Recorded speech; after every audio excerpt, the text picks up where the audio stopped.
I'm Natalia Lobach, and this is Change Course. Praying for Extinction. In change, extinction is a good thing. Let me tell you why. As we're thinking about behavioral change models and the way that people change because they change their behaviors, what often happens right before an old behavior goes away is that there is a burst of repetition of the behavior just to see if we will relent. And this is a normal part of our learning and our dealing with change and changing behavior. I'll give you an example. We have a very rambunctious and beautiful yellow Labrador. Her name is Ella. You may sometimes hear her occasionally walking through the background of this podcast. And yes, just know that she is a very sweet and a very calming presence and has been in our lives for almost 8 years. We got Ella from the Toronto Animal Services, which is the city-run rescue organization. And I've got to tell you that rescue dogs in this city are like a hot commodity. They are hard to come by. And so when we saw Ella's picture come up right before the Easter long weekend, we thought, oh my, we might actually have a hope in hell of being able to adopt her. So the next day they were open, which was Saturday morning of the Easter weekend, we ran down. We were there right at opening before they opened, and we went in to see Ella. And immediately we fell in love. And needless to say, Ella came home with us that afternoon, and she's been our dog ever since. For those of you who have rescue dogs, one of the things that you can probably relate to is the weird behaviors that pop up with a rescue.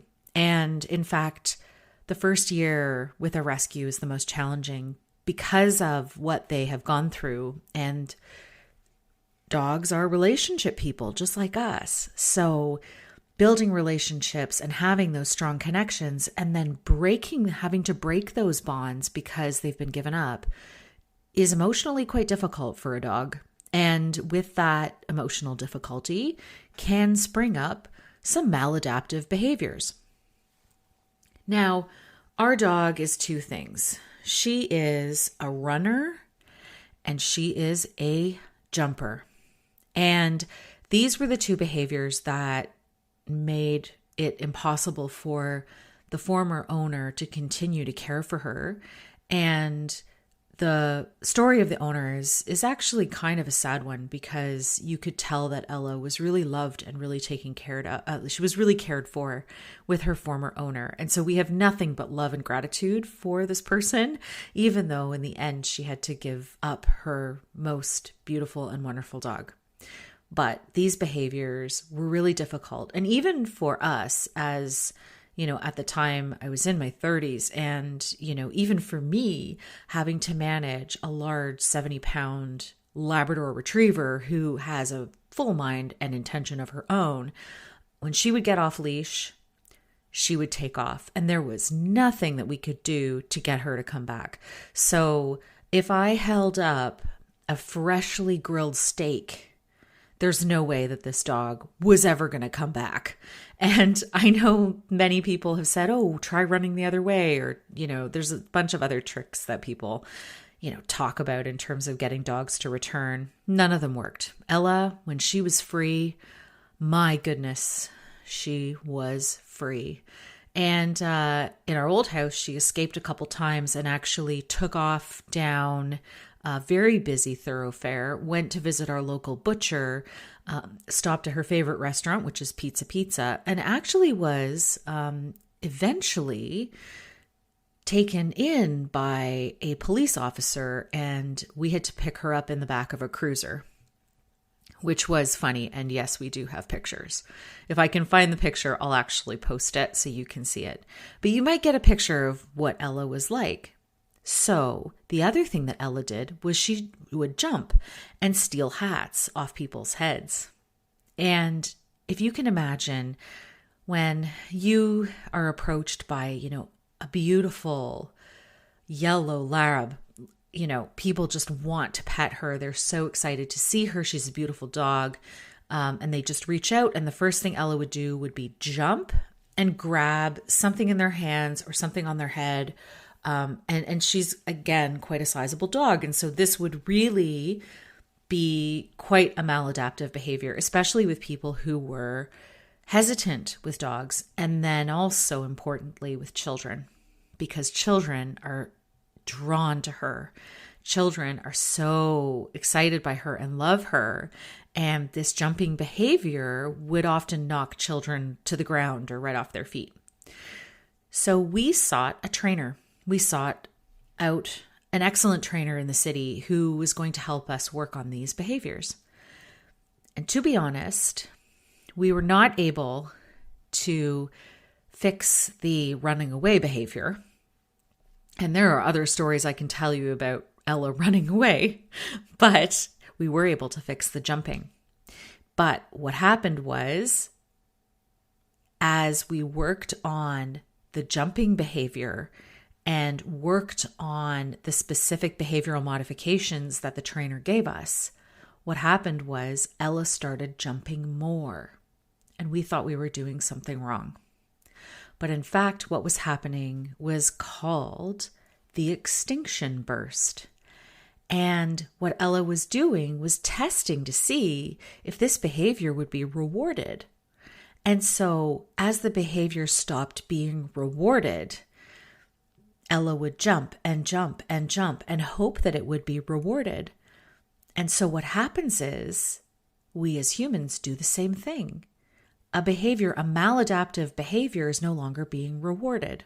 My favorite one in change is complaining. Complaining is something that I do not like to participate in, and I certainly do not like to listen to it. But let me tell you, in this job, I sure hear a lot of complaining. And while venting can be helpful to work through difficult emotions, and I have a lot of patience for people expressing and working through their emotions, continuing to complain and bellyache about something as time progresses, I have less and less tolerance for. And in fact, complaining can actually be a resistance behavior. So when people do not want to adopt the new behavior, they will resort to complaining because complaining feels like you're doing something when you're not really doing anything at all. And complaining is not about change. Complaining is about reinforcing the status quo. So complaining is my favorite maladaptive change behavior, or my least favorite if I want to be honest. So what often happens in change initiatives is that you have a lot of complaining. And in the beginning, this is where we have to walk a very fine line, because listening to people and acknowledging them and their feelings and how they express their emotions and enabling that emotional expression to happen is an important part of working through the strong emotions that come along with change. But what can happen is that it can turn into complaining. And this can be a reinforcing cycle where you as the change manager continue to listen to the complaining while under the guise of venting and productive emotional work.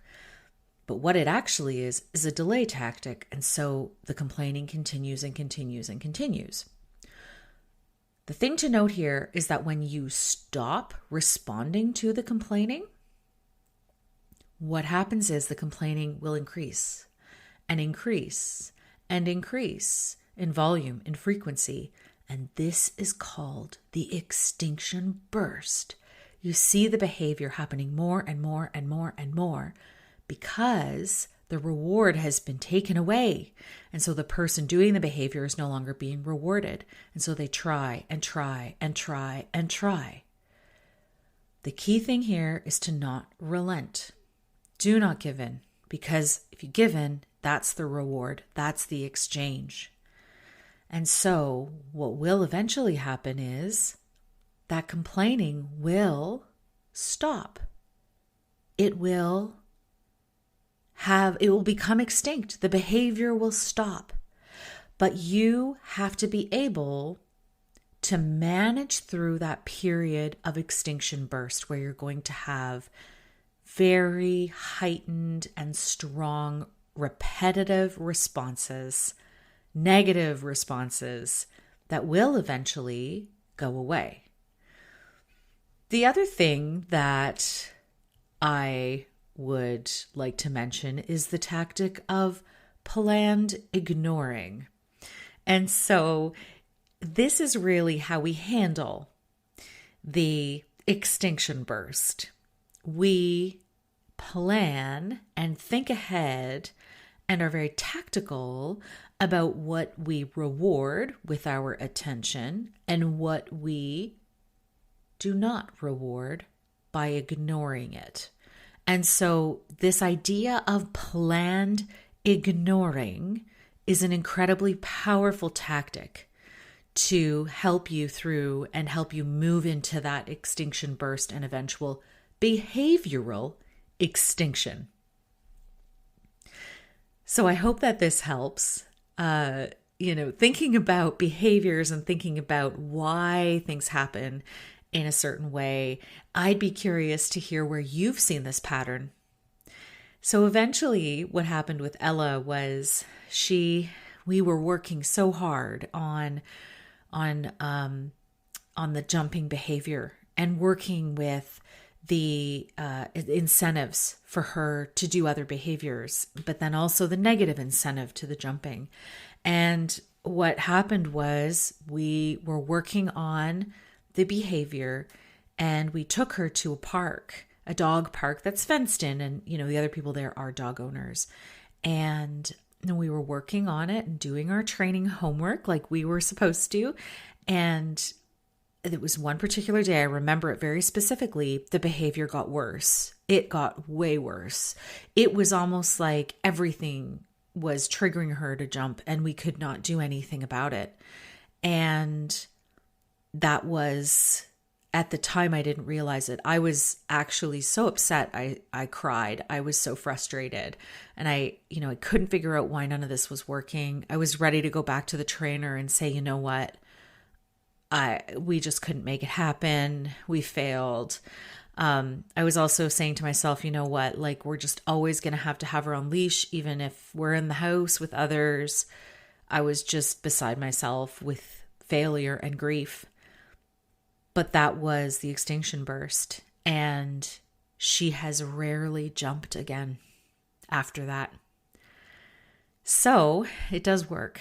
I also see this in my work, and where specific resistance behaviors and listening and responding can be very different. And so we walk that fine line between listening and hearing that venting and hearing that emotional release versus enabling and, helping to progress that negative environment, that negative culture, that negative talk. So I have definitely seen that behavior happen in my work. And while I have to be very careful about confidentiality and not giving too much away about the individuals and organizations I work with, I have definitely seen it. And I'm curious to hear from you, perhaps where you've seen these two things work, or you have encountered them in practice.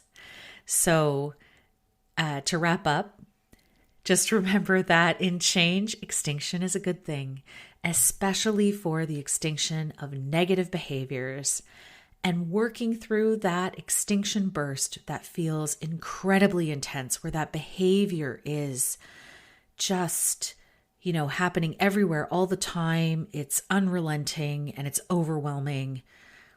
The reward at the end is that the behavior will stop and go extinct. Thank you for listening. If you liked what you heard, I invite you to like, rate, share, and subscribe because it helps others find us.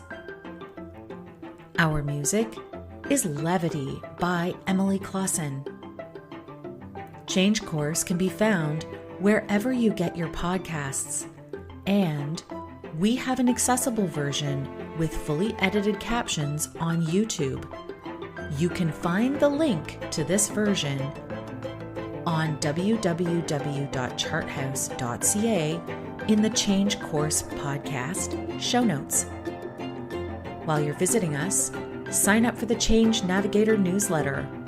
We're launching shortly, and you'll get a monthly dispatch of all things change and hear about the upcoming launch of ConnectedChange.com. Thank you for listening, and remember, it's never too late to change course.